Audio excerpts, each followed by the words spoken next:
C9C, got the fucking juice. Silk is the new gold. It takes this shit fun.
C9C, got the fucking juice. Silk is the new gold. It takes this shit fun.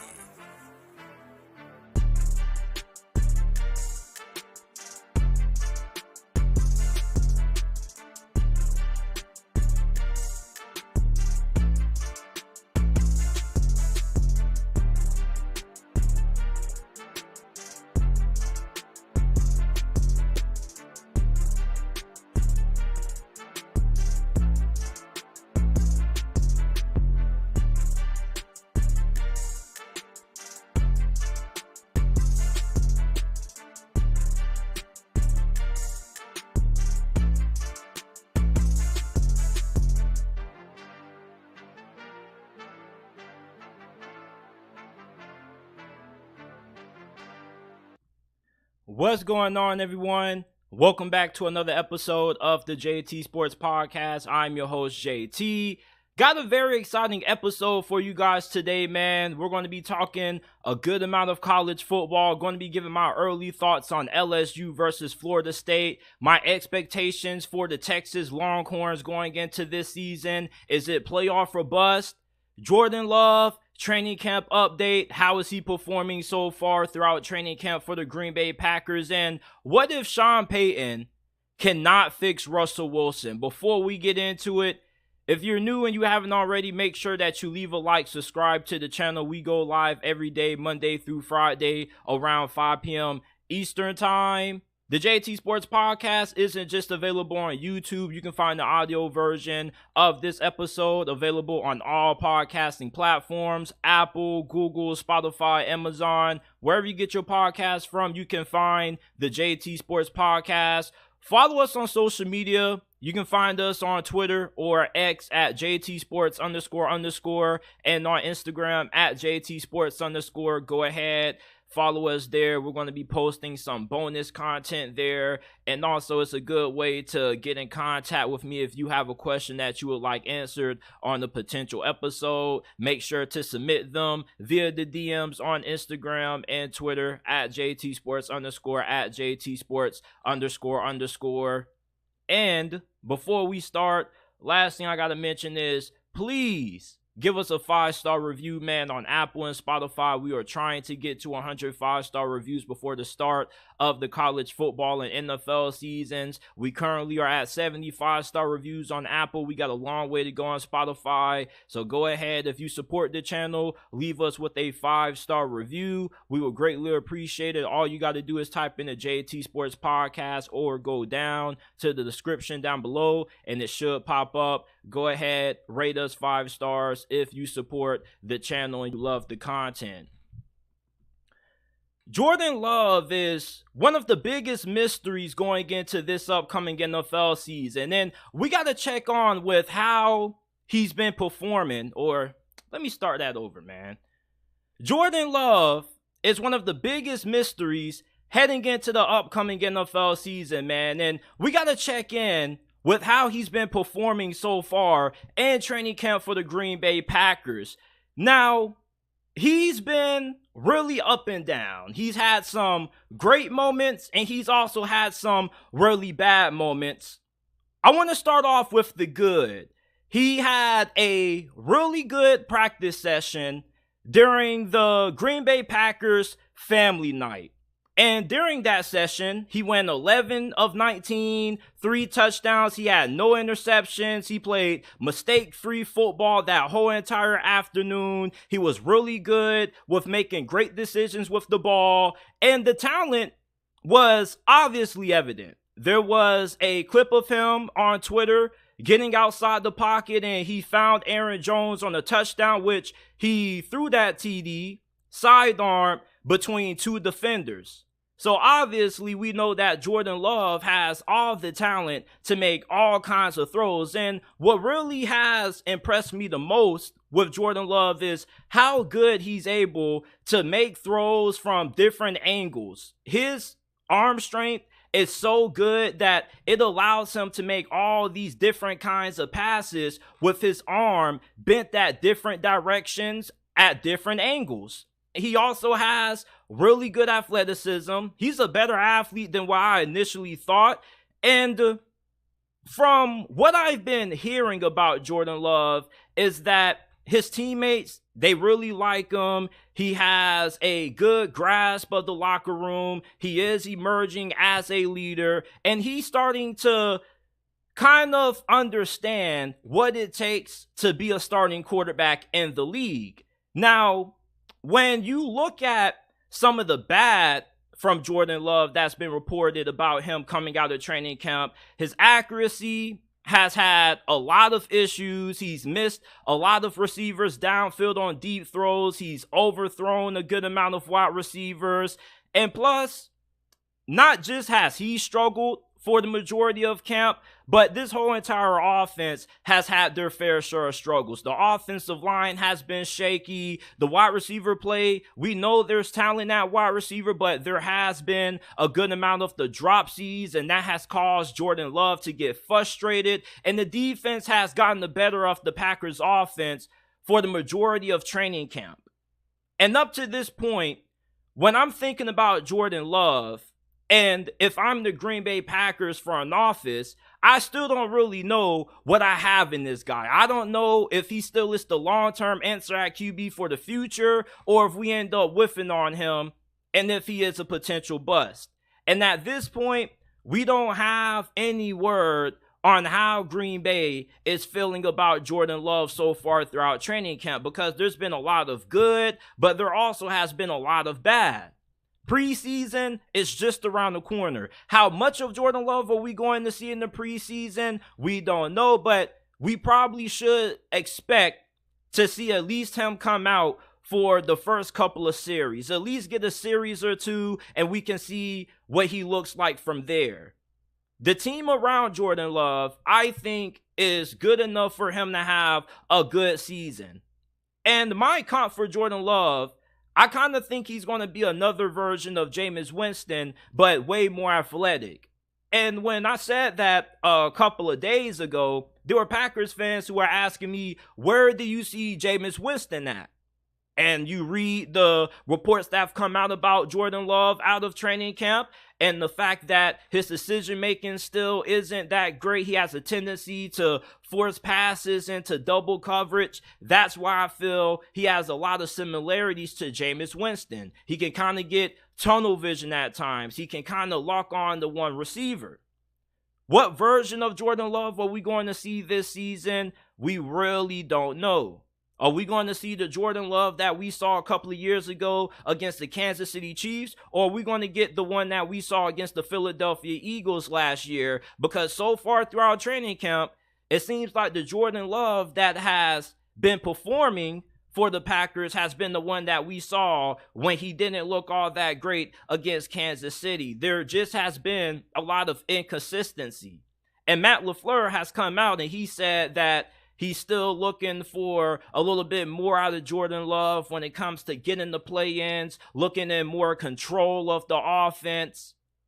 So it seems like Jordan Love still has a lot of ways to go in terms of development. And for right now, there's still a big question mark on Jordan Love going into this season. And talking to Packers fans are pretty realistic with their expectations for Jordan Love this year. Nobody's expecting him to have an MVP season.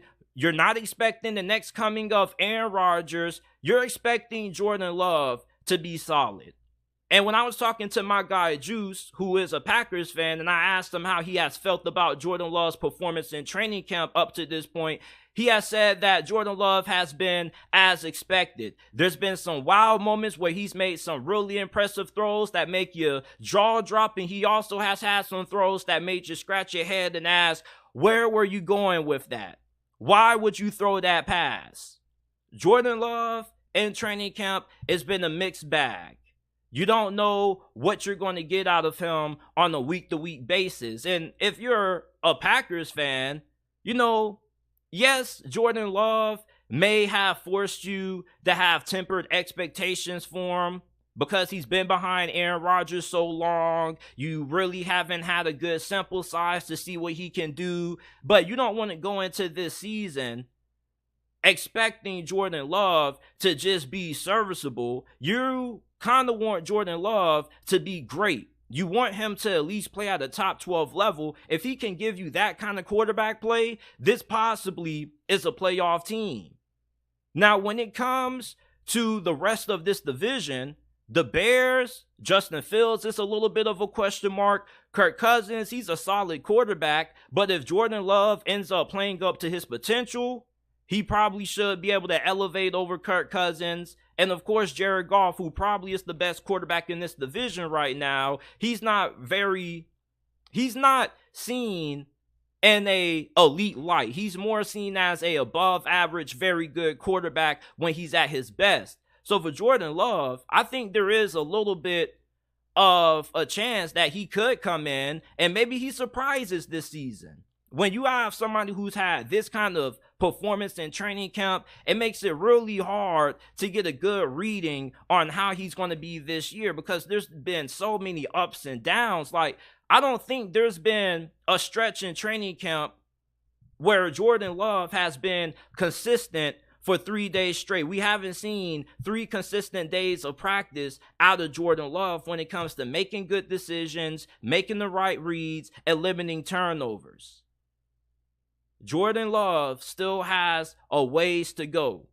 And if I was to give you an overall synopsis of how Jordan Love has been in training camp, it's been TBD, to be decided. The jury is still out on if Jordan Love is the guy at quarterback for the Packers. And if you are somebody who's on the coaching staff for the Green Bay Packers, you would have hoped by now that Jordan Love would have showed you enough that gives you more confidence in him going into this season. But if you listen to anybody in the Packers front office, nobody really knows what to expect out of Jordan Love. And if you're a fan, there's nothing wrong with that.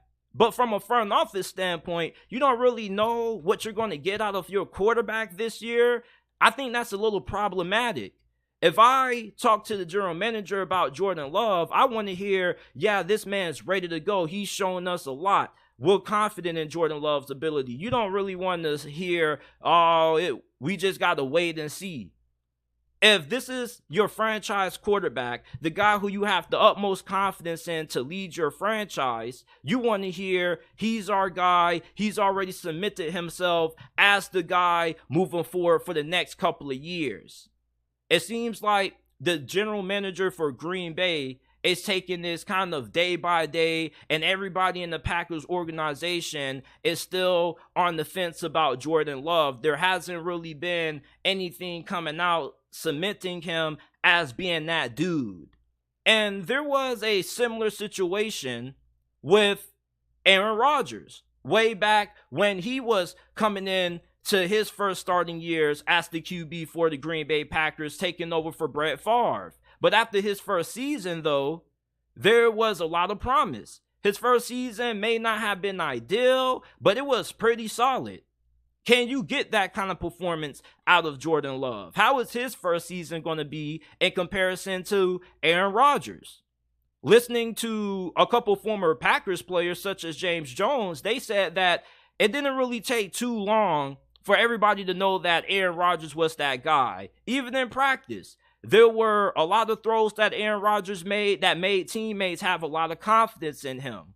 You haven't really heard that said about Jordan Love. Yes, he has made some great throws, but there hasn't been a lot of moments where there has been Packers players coming out and saying, yeah, like, we know Jordan Love is our guy. So everybody just seems to have tempered expectations for Jordan Love. And in terms of his perception in the eyes of the national media, that probably isn't going to change until the regular season rolls around and he ends up balling out. But this Jordan Love situation is really interesting to me because in all my years following the NFL, haven't really seen a situation like this where you have a guy that's a couple of years into his career and you still don't really know what you have in him. You don't even know if he's good, if he's great, if he's bad.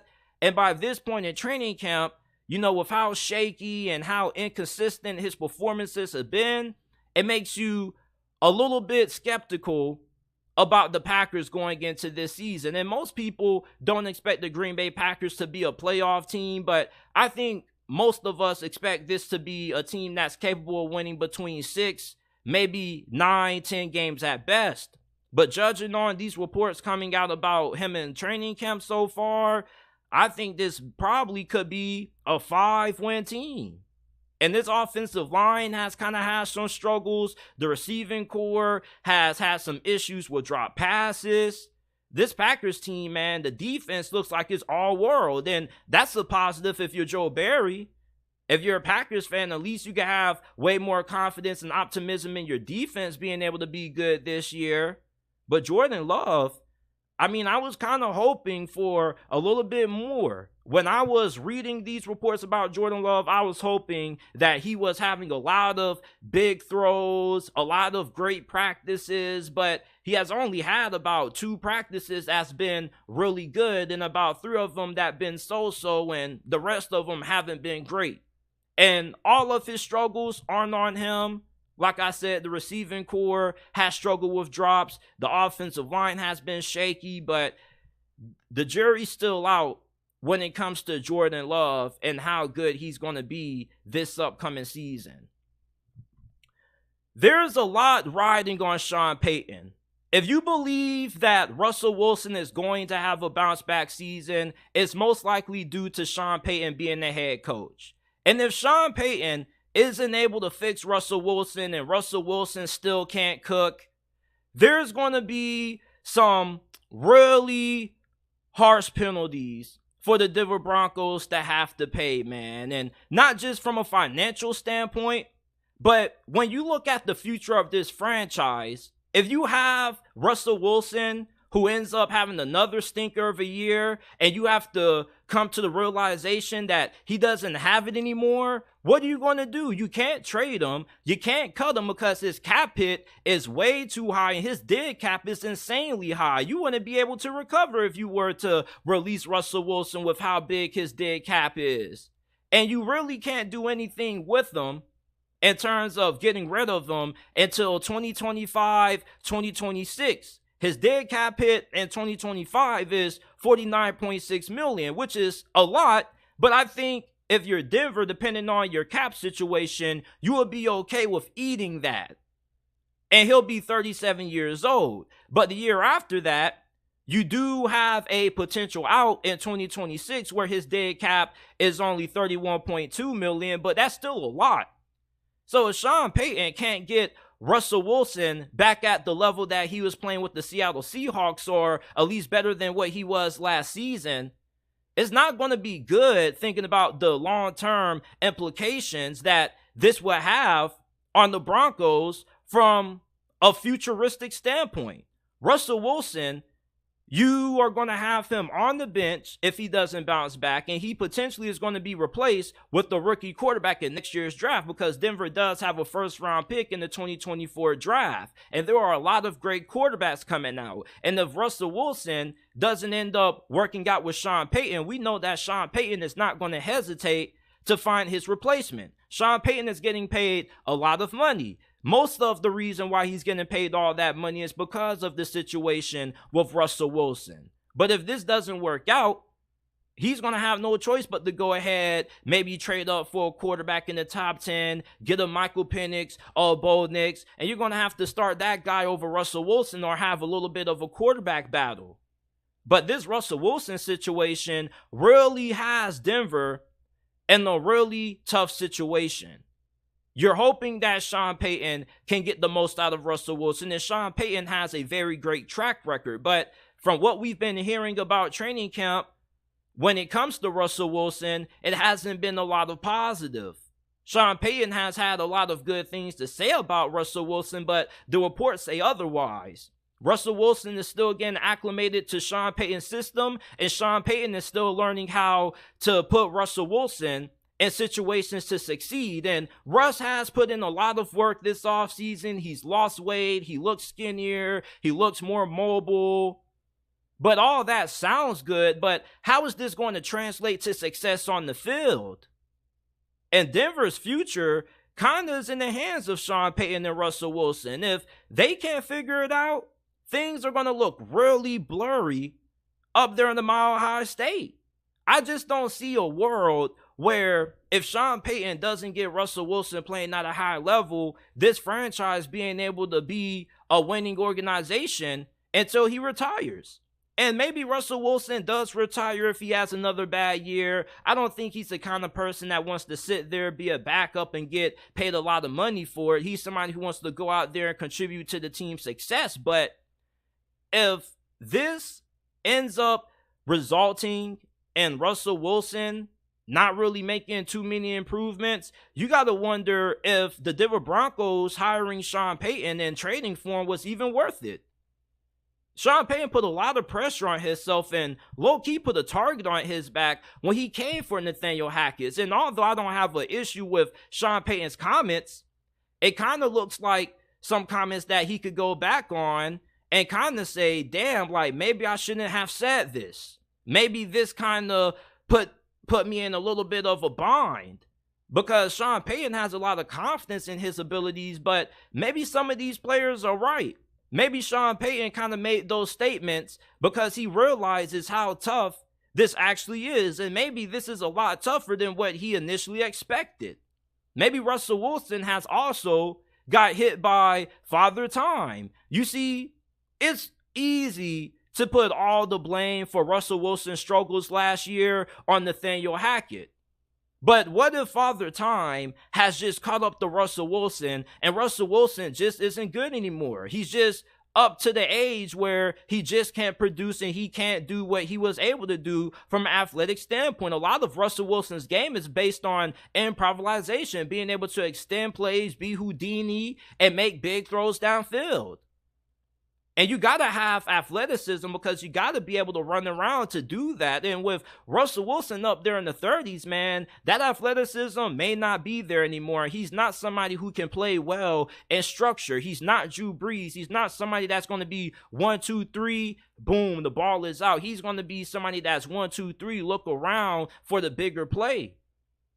And you can kind of fix that up with coaching, but it's not too much you can do to really change somebody who's not really built for an offense that's predicated on structure. Russell Wilson has made a living in the NFL based on the ability to create, the ability to be great off platform, being able to make things happen when things break down. And if he just doesn't have the athleticism to do that, and you have to force him to change his playing style, I think it's pretty much over. People keep saying that, well, Sean Payton is going to have to mold his offense a little bit around Russell Wilson and still do the things that, he used to do in New Orleans. He can't get away from what has been staples of his offense. I mean, I kind of think that Sean Payton has no choice but to completely build an offense around Russell Wilson. This is a completely different quarterback from what you had in New Orleans with Drew Brees. Drew Brees was a precision passer. This dude was able to dissect defense and pick them apart with pinpoint accuracy and good anticipation and being able to get the ball out quick. This has never been a part of Russell Wilson's game. Since when has Russell Wilson ever been really good operating in the quick passing game? I haven't really seen Russell Wilson in a quick passing offense. Hell, have y'all seen that when he was playing for the Seattle Seahawks? Because I haven't. So Sean Payton, man, this is a really tough job for him. And I do have faith that he can figure out a way to get Russell Wilson to bounce back. But we also got to talk about the what-if scenario if this doesn't go as planned. You see, in an optimal world, we would love to see Russell Wilson playing at the level that he was when he was a Seattle Seahawk in Denver. But if we have to be a little bit realistic with ourselves, 9 times out of 10, we're not going to get that same Russell Wilson back. And even if Russell Wilson is better than what he was last season, how better is he than last year? Is he a couple strides better than what he was in 2022? Or is he only a notch better than what he was last season? Because to be a competitive team in the toughest conference and one of the toughest divisions in the NFL, you're going to need good quarterback play out of Russell Wilson. I don't think getting serviceable play out of Russell Wilson going against Justin Herbert and Patrick Mahomes twice a year is going to be good enough for you to be a potential playoff team, which is what Sean Payton kind of alluded to in that interview that he did when he called out Nathaniel Hackett. Really early in that interview, he said that he'll be pissed if this isn't a playoff team. Well, if this isn't a playoff team, then that means that Russell Wilson isn't going to be playing at a good level. For Denver to make it to the playoffs, they need Russell Wilson to at least return to 85% of what he used to be. They got a really tough schedule, and they're in a really tough division. And Sean Payton can coach his tail off all he wants to, but if Russell Wilson isn't delivering good performances, it's going to be tough for Denver to have much success this season. In the AFC, this is where the majority of the NFL's best quarterbacks reside. You got Mahomes and Justin Herbert in the same division, and then you got to match up with teams like the New York Jets. You got quarterbacks like Aaron Rodgers that you got to play against. You got Josh Allen in the same conference, Trevor Lawrence. The majority of the best quarterbacks in the league are in the AFC. And the teams that have went the furthest in the AFC have had good quarterback play. Even the Tennessee Titans, the year that they upset the Baltimore Ravens and went to the AFC Championship game, Ryan Tannehill was really good during that stretch. He was a top 12 quarterback that year. Russell Wilson being average or above average or being serviceable isn't going to be enough. This isn't the kind of division that you can just get by having okay quarterback play. Anything other than Russell Wilson performing at a top 15 level isn't going to be good enough for the Broncos to crack the playoffs. So I ask you guys this. if this doesn't work out, how effed are the Denver Broncos for the foreseeable future? If Sean Payton can't get Russell Wilson cooking again, how bad is this going to put the Denver Broncos when it comes to, their future and having to pay guys such as Jerry Jeudy and some of the younger guys that they have in their roster, Patrick Surtain? Is this Russell Wilson thing going to hinder those contracts from being negotiated or end up re-signing those players? Patrick Surtain is one of the best cornerbacks in the league, and with all the money that Russell Wilson is making, are you going to be able to re-sign him? Are you going to be able to bring back Jerry Jeudy? So this Russell Wilson situation, man, if he doesn't end up getting fixed back up, it puts the Broncos in a really tough situation. And for Sean Payton, I doubt he gets fired because he's getting paid so much money, even though I'm pretty sure the owners of Denver would have no problem paying the buyout to get rid of Sean Payton if this doesn't work. But I just think that if Russell Wilson can't give you at least 3/4 of what he used to be, I don't think that this is going to work out.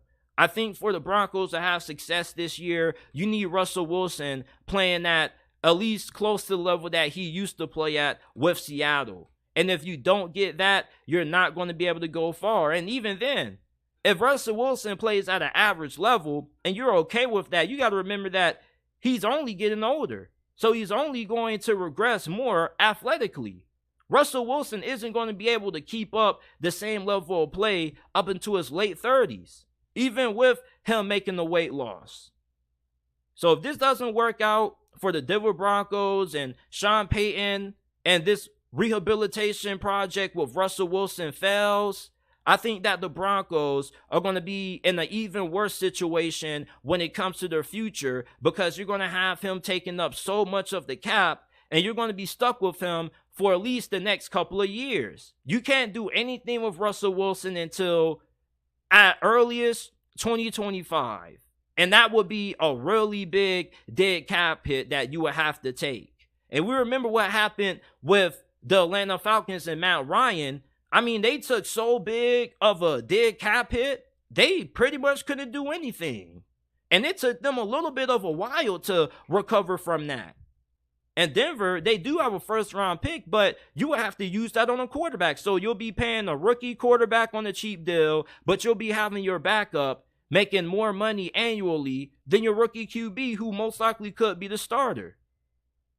This, if it doesn't work out, will be a really disastrous situation for the Broncos. This kind of has to work out, which I guess makes sense why they gave Sean Payton so much money to lure him out of retirement. Because a situation like this, you need an all-time great head coach to fix what could be an all-time big mistake. So let me know what you guys think about this Russell Wilson situation. If Sean Payton can't fix Russell Wilson, what would that mean for the future of the Denver Broncos? Because they can't cut him. Nobody's going to want to trade for him. So they pretty much are going to be stuck with him until he chooses to retire or that contract expires. But when you have a backup quarterback that could be making as much as what Russell Wilson is going to be paid, it's going to be hard to field a competitive team when he has that kind of contract sitting on the bench.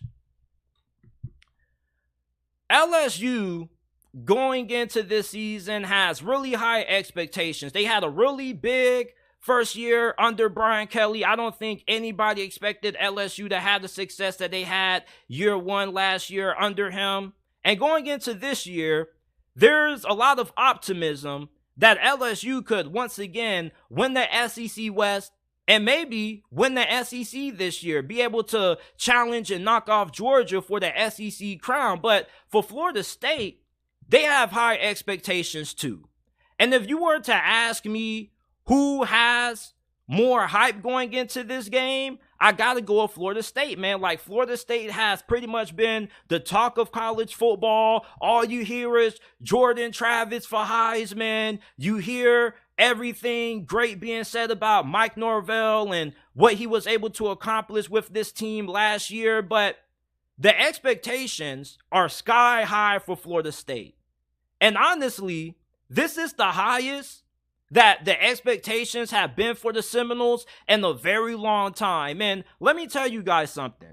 I think that this game is going to be a really big test and proving if FSU is going to be able to live up to the hype this year. If you were to ask me, JT, what team has more to prove in this game, I would have to say Florida State. You see, LSU could lose this game and still be perfectly fine when it comes to their chances of making it to the college football playoffs, because they play in the toughest conference in all of college football. So they're going to be able to make up for a loss here with how competitive and how difficult their schedule is going to be if they're able to win out. But if FSU takes a loss here, their playoff hopes take a dramatic hit really early. And yes, you do want to lose early into the season, but when FSU is playing the kind of schedule that they're playing this year, outside of LSU, their next biggest game would be against Clemson. So that would be a huge must-win game.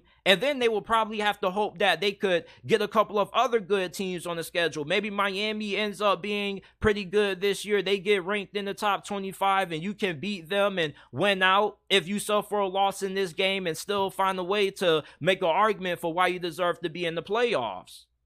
But FSU, I don't really think that if they lose this game, people are going to be as high on them after as they are right now. I think that the narrative about FSU will quickly change with the loss in this game. You will have people calling this team overrated, overhyped, and I kind of would agree. Florida State fans feel like this team is good enough to be a contender for the college football playoffs, and this is the most talented FSU team that they've had in a very long time. You got a very good offensive line. You got Jordan Travis, one of the best QBs in America. You got an incredible group of receivers. Your defense is stacked. FSU, this team is good enough to compete for a national title. They currently are favored to win the ACC. And if Clemson ends up beating FSU and FSU loses this game also, how is that going to look on Mike Norvell? You know, that's going to kill a lot of the momentum that FSU has. Not just, coming into the season from the fan base, but maybe in recruiting. This is a big year for Mike Norvell. All of the prior years that Mike Norvell has been building this program up has led to the year 2023. This is the year where the Florida State Seminoles kind of have to make a run. And if you're an FSU fan listening to this right now, let me ask you something. If FSU loses to LSU and Clemson, how disappointed would you be? I would have to say that you would probably feel extremely disappointed, considering all the hype and optimism that was going in to this season around the FSU football program. Now, meanwhile, for LSU, like I said, if you lose this game, I don't really think the narrative about you really changes that much. I still think people are going to be really high on you. I think that this game kind of cements FSU and cements the hype that they had all offseason. Versus LSU, you kind of already proven yourself a little bit last year. Although some people may say last season was a fluke, you got to do it again for people to really believe that you're for real. But Brian Kelly is a really good coach. He is a proven head coach. He's an established head coach who's won every single where that he's been.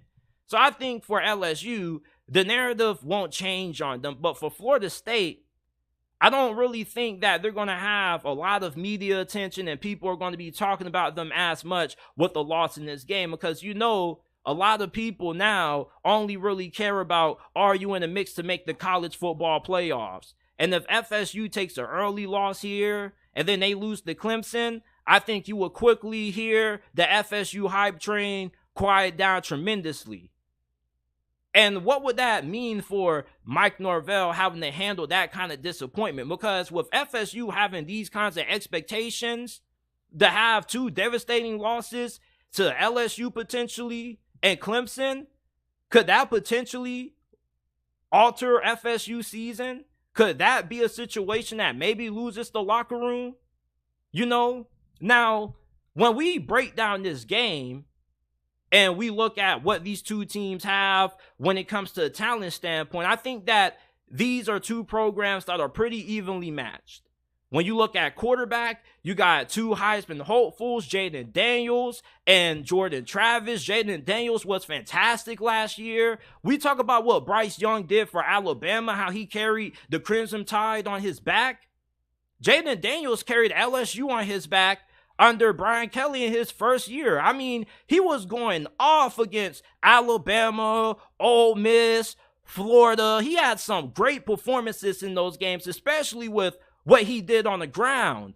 And LSU, are they going to give him better protection up front this season? Because last year, this offensive line and pass protection wasn't good. And when you're going against Florida State, who has one of the best defensive lines in all of college football, Fabian Lovett, Jared Verse, you need very good offensive line play. So LSU's offensive line, how improved is it going to be this year? We're going to find out that question, or the answer to that question, really early in this game, week 1. And also, LSU brought in a lot of cornerbacks via the transfer portal. You got Zy Alexander, who was playing for an FCS school, Southeast Louisiana. He was a 2-time all-conference selection. Last year, he had 3 picks and 4 pass breakups. He should be really good. And then you got Syracuse transfer Deuce Chestnut, who was one of the better cornerbacks in the ACC, and he was a 2-time all-ACC selection. And he also was a freshman All-American during his freshman season there. How are these cornerbacks going to do against FSU's receiving core? Because FSU has some dogs at receiver. I mean, they got Keon Coleman from Michigan State via the transfer portal, and then they got this 6'7", 240-pound behemoth at wide receiver named Johnny Wilson. Who the hell is going to cover that?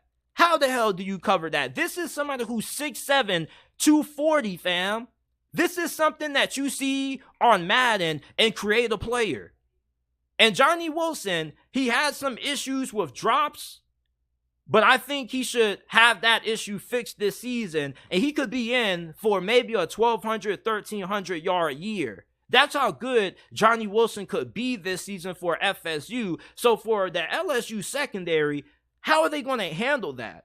Because Johnny Wilson is a mismatch. The size is larger than life.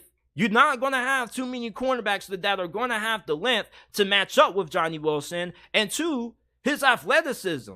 I mean, this dude could easily go up and catch a 50-50 ball on you with ease with his size and frame. And he's really good at being able to box out defenders and make those kinds of big jump ball or big contested catches. Now, the LSU front 7 is going to be really interesting. The LSU front 7 has guys like Harold Perkins at linebacker, Mason Smith at defensive tackle, and they're going against FSU's offensive line that probably is the best that it's been in several years. They got some really good players on the defensive line of LSU. And I really like the addition of linebacker Omar Speights out of Oregon State. So how are they going to do when it comes to containing Jordan Travis? Jordan Travis is one of the most athletically gifted quarterbacks in all of college football. And Jaden Daniels is in the same conversation. But when Jordan Travis decides to tuck and run, he's a threat to take it to the house every single time. This dude is very elusive in the open field. He has very great speed. And for LSU, you're going to have to figure out a way to contain that. You got to figure out a way to make Jordan Travis beat you from inside of the pocket. Jaden Daniels, if you're FSU, you're looking at that new offensive line or the offensive line going into this game, and you're saying, okay, we want LSU to show us just how improved their O-line is this year. And if this offensive line for LSU struggles, it could be a very long afternoon for them. And we remember how this game went last year. It was a very competitive game and had a really crazy ending, and FSU pulled off the victory. But in this game, though, I don't think this game is going to come down to a situation where they got to kick a game-winning field goal to win the game. I think this game is either going to be won by a touchdown and maybe a comfortable margin by either LSU or FSU, or one of these teams is going to end up getting blown out. That's kind of how I feel that's going to go, because this is week 1 of the college football season. Neither one of these teams have played against anybody else other than themselves.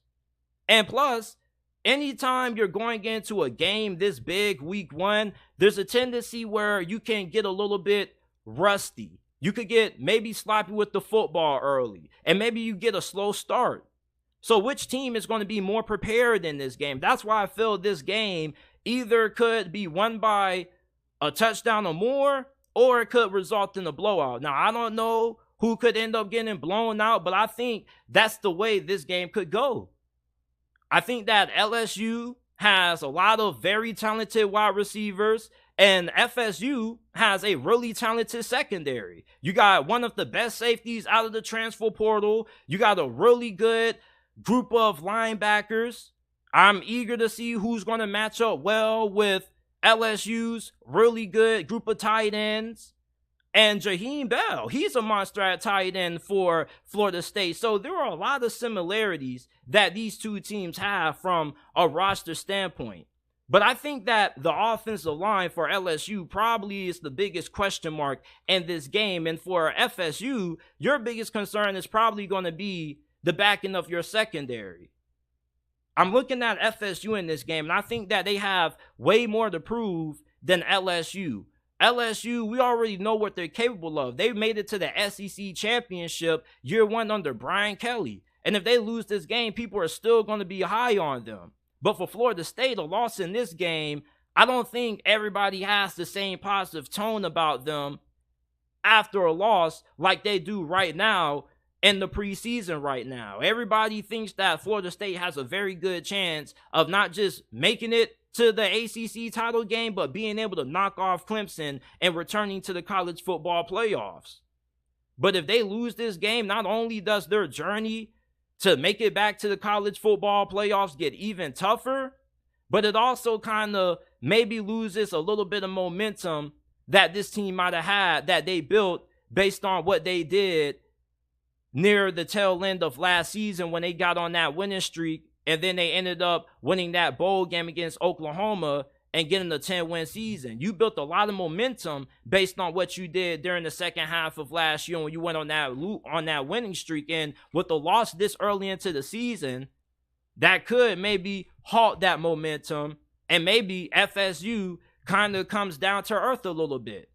And then you'll have to beat Clemson. If you were to lose to Clemson and you go 0-2 against LSU and Clemson, imagine how devastated the locker room would be after all the hype, everything positive that's been said about Florida State, and then they end up putting up duds against their two biggest opponents this year. And if you're Mike Norvell, how would you be able to navigate this?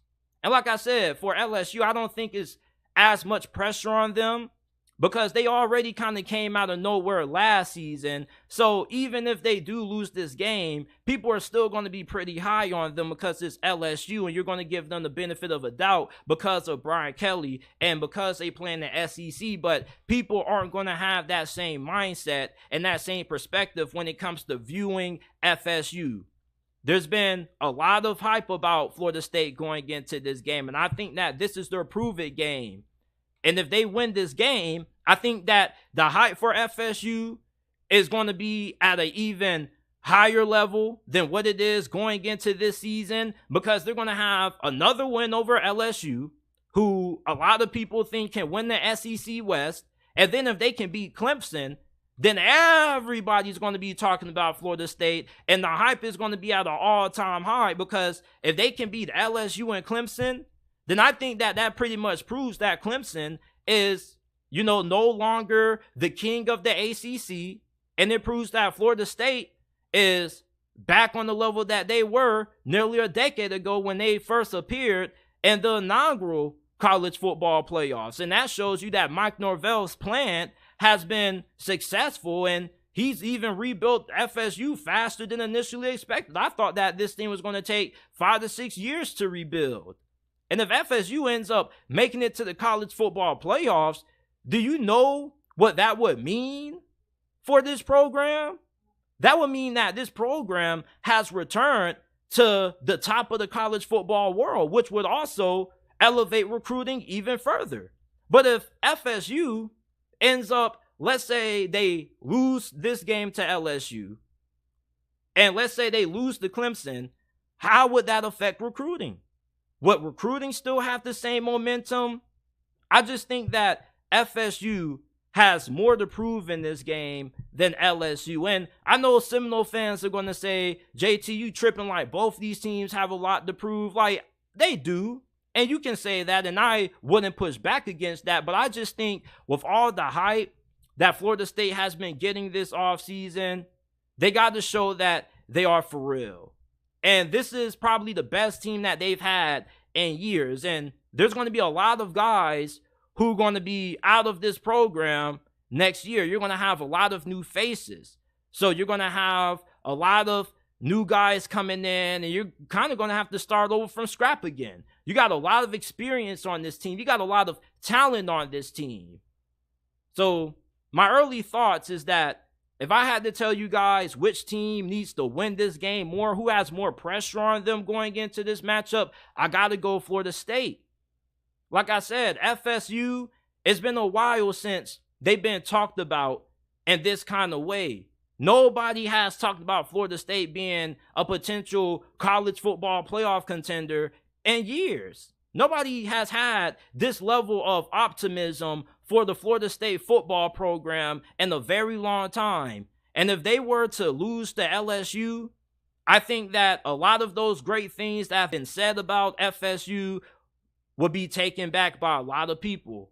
And then people will start looking at Mike Norvell and start saying, oh, Mike Norvell isn't the guy who can win the big games. Because what was the knock on FSU last year?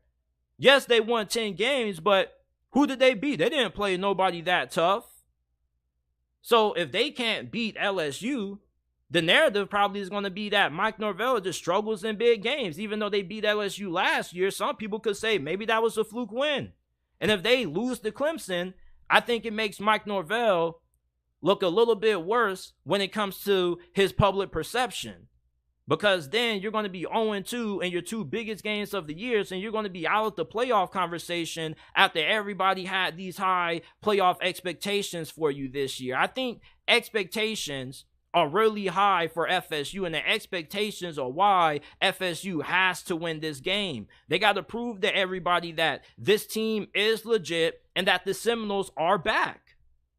And with a loss, I just don't know if I personally have that same level of optimism about Florida State. So you guys let me know how you guys are feeling about LSU versus FSU with this game only a few weeks away. I'm very excited to see this matchup. We got two of the best quarterbacks in college football going head to head. We got two coaches who have their programs on the rise. And I know I'm going to get some pushback from Florida State fans, but I strongly believe that this is a must-win game for Mike Norvell and the Seminoles in terms of the momentum that they have built up going into this year and all of their expectations. And if they can prove that they're good enough to beat LSU and they can beat Clemson, I don't see no reason why this team couldn't be good enough to potentially compete for a national championship. But these are their two biggest tests this year.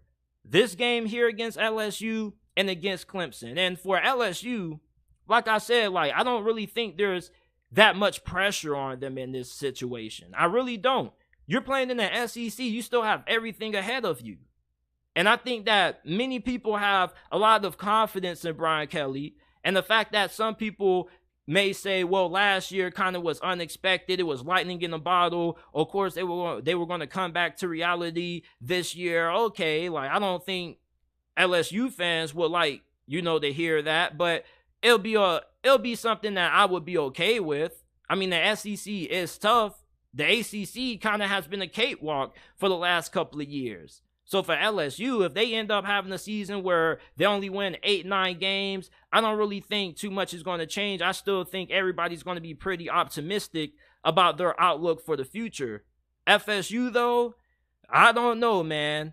People were already writing off Mike Norvell around this time last year, and this game kind of changed everything when FSU was able to pull off the upset. But FSU, though, I think they just have so much to lose in this game, man. Like, think about the year they had last season, the run they went on late last year. The momentum that they have going into this season is so crazy. Like, I've been gassing up FSU all off season long. And I know you FSU fans are excited about the thought of potentially winning the ACC. And even if you lose this game and you lose to Clemson, I mean, you could still win the ACC. But come on, man, you mean to tell me that you don't expect this team to be able to compete for a spot in the college football playoffs? I know it's way too early to be talking about it, but this is one of those games that just has those early season implications when it comes to that. And when it comes to how we view FSU as a contender, this is going to be the game where they're going against another team that's in the same conversation that they're in, kind of in a similar predicament. And if they can't get the job done, that kind of tells us that this team was fool's gold. So these are my early thoughts on LSU versus FSU. Who do you guys think is going to win this game? Let me know down in the comment section down below. Expectations are always high for the Texas Longhorns, but I think that the expectations this year are playoffs or bust. Then last year, you know, everybody was having a little bit of hope that maybe this team could be able to win the Big 12 and maybe make an appearance in the college football playoffs, because with programs like Texas, you're always going to ask the question if they're going to be a playoff team just because it's Texas and you think about their history. So, of course, we're always going to make those kinds of conversations and have these kinds of debates about Texas due to the talent that they bring in. And this season, they have probably their most talented team in years. And similar to Florida State, Texas has been getting a lot of hype. They're the favorites to win the Big 12 conference, as they should be. They have one of the best rosters in all of college football. You got a fantastic group of wide receivers. You're going to have Quinn Ewers going into his second season as the starting quarterback for you. And Steve Sarkisian does a really good job with quarterbacks, and anytime he has a receiving core with this much talent, his offenses normally end up being pretty damn good, as we saw during that final season when he was the OC for Alabama when they won the national championship and Devontae Smith won the Heisman Trophy. Now, my expectations for Texas this year, I expect this to be at least a 10-win team. There's no reason why they should have no less than 10 wins this year. They are the best team in this conference from a pure talent standpoint. They got the best offensive line in this conference from a talent standpoint. Maybe you can argue Kansas State, which I wouldn't push back against you on that, but their defense should be really good.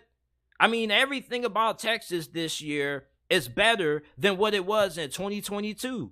And this team has way too much talent for them to at least not be able to appear in the Big 12 championship game.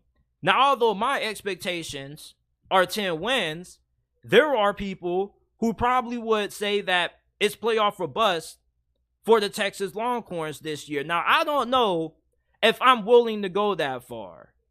I don't know if I'm willing to say that Texas needs to make it to the playoffs or else, because I think that as long as Steve Sarkisian continues to show improvement, and Texas can go into the SEC with the Big 12 championship and a 10-win season and the New Year's Six Bowl appearance, that would be good enough.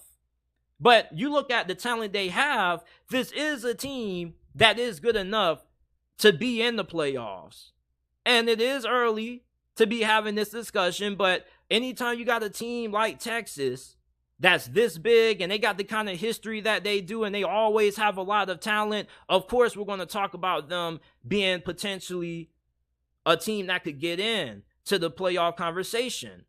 Now, Steve Sarkisian, there's a lot of people who believe in him. And I'm one of them. I think that he's one of the best offensive minds in college football. I like his character. I think he's a good leader. Although I didn't really like the thing that happened with him in the tunnel with one of the workers saying, "Don't touch me." Like, I didn't really like that encounter. But outside of that, I'm a big believer in Shark.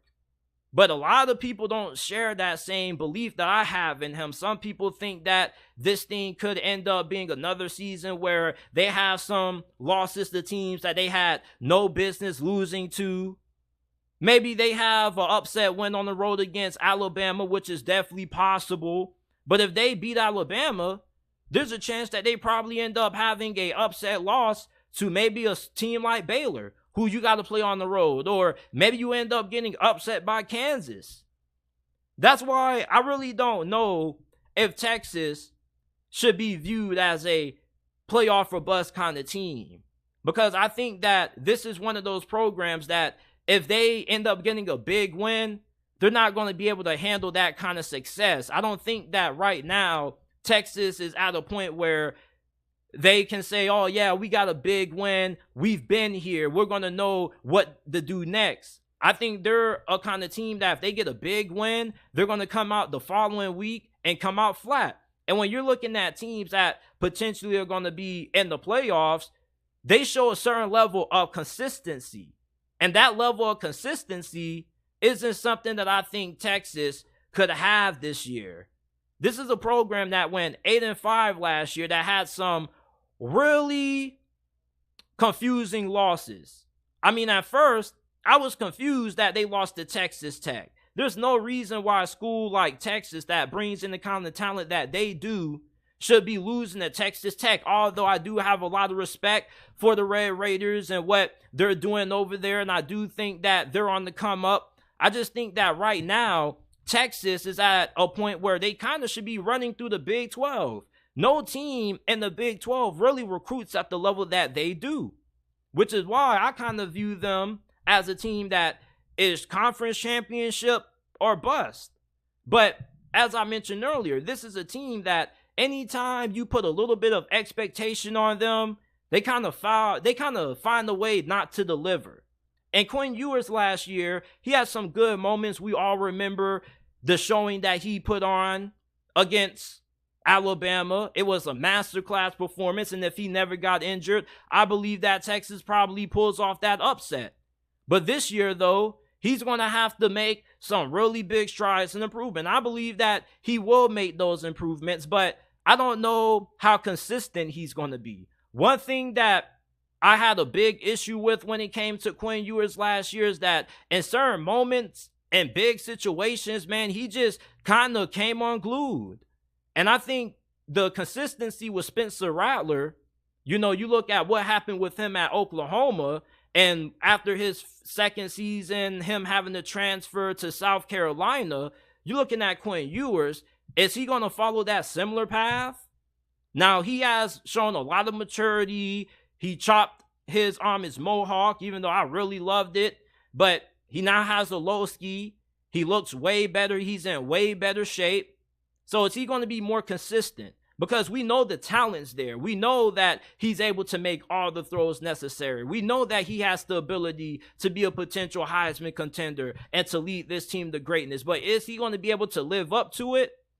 You see, over the last decade, it seems like we always talk about what Texas could be. When is Texas actually going to live up to their potential? Is this going to be the year?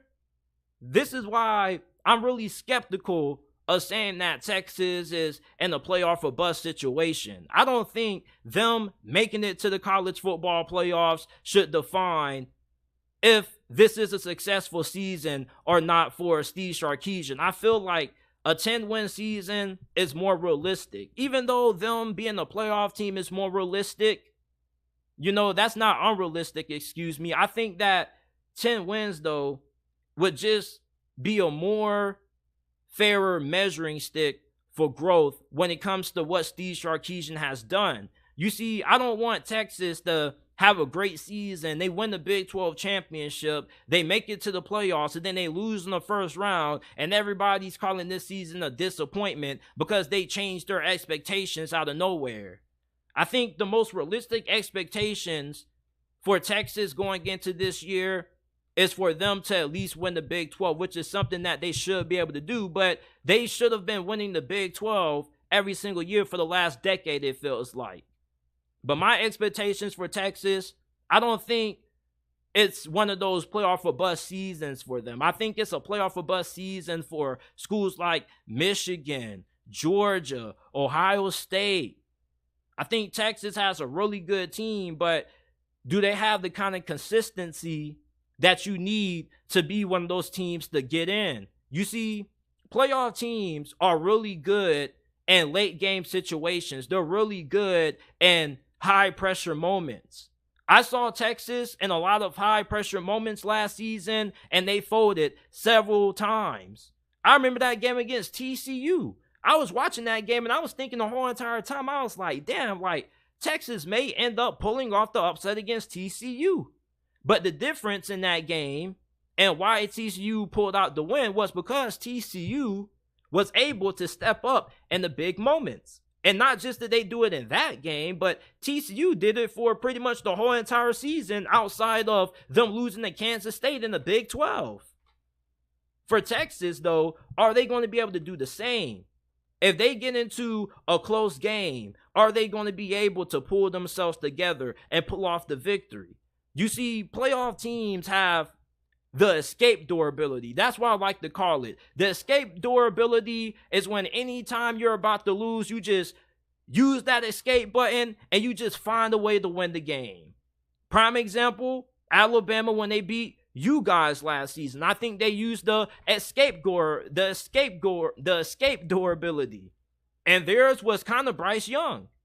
There are a lot of teams that when they make it to the college football playoffs, they're able to find ways to win tough games. Even Georgia, they had a couple of close calls. They had a close call against Missouri, and they were able to use the escape door ability and get out of that one.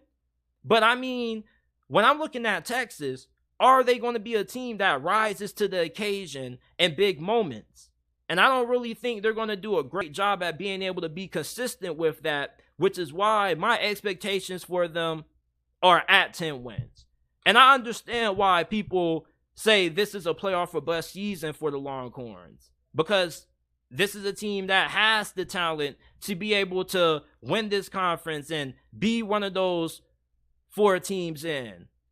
But just because you have talent, that doesn't necessarily mean that it's always going to translate well on the field. And there has been a lot of moments where Texas has gone in and they've been a more talented team, but they were unable to execute in the big moments when it mattered the most. And I think this season, even though they're going to be better, they're going to be more improved, I think there's going to be a couple of games that are going to come down to the wire, and Texas is not going to be able to deliver in those games. Not all of them, but I'm just saying some of them, because I don't know if Texas is going to have that level of consistency to be able to use that escape door function and find ways to win tough games, or at least the majority of them. And that's what a championship team has to be able to do. They got to be able to close out games. And I don't know if Texas is going to be all that great at closing out games. When you look at a school like Kansas, they got a lot of experience. They got a lot of production coming back on offense. And even though they don't have the same amount of talent as Texas, I think their experience and how good their quarterback situation is can kind of make up for that. Now, I'm not saying Texas is not going to be a good team. Like I said, my expectations for Texas is to win the Big 12 and for them to win 10 games. But if you're labeling them in a boom or bust situation or a playoff or bust situation, I think your expectations are just a little bit too high. I'm not going to say they're unrealistic, but I don't think you should define this season being a failure based on if Texas makes it to the playoffs or not. If Texas wins the Big Ten, they win 10 games, then I think this would be a massively successful season for Steve Sarkisian and the Texas football program. This is it for this episode of the JT Sports Podcast. I appreciate you guys for tuning in. If you haven't already, make sure that you like the video, subscribe to the channel. We go live every day, Monday through Friday around 5 p.m. Eastern Time. If you enjoyed today's episode, rate us 5 stars. You can find us on Apple, Google, Spotify, Amazon, wherever you get your podcast from. You can find the JT Sports Podcast. Rate us 5 stars. Make sure that you follow us on all of our social media platforms. You can find us on Twitter at JTSports__ and on Instagram at JTSports_. And I will see you guys tomorrow with another episode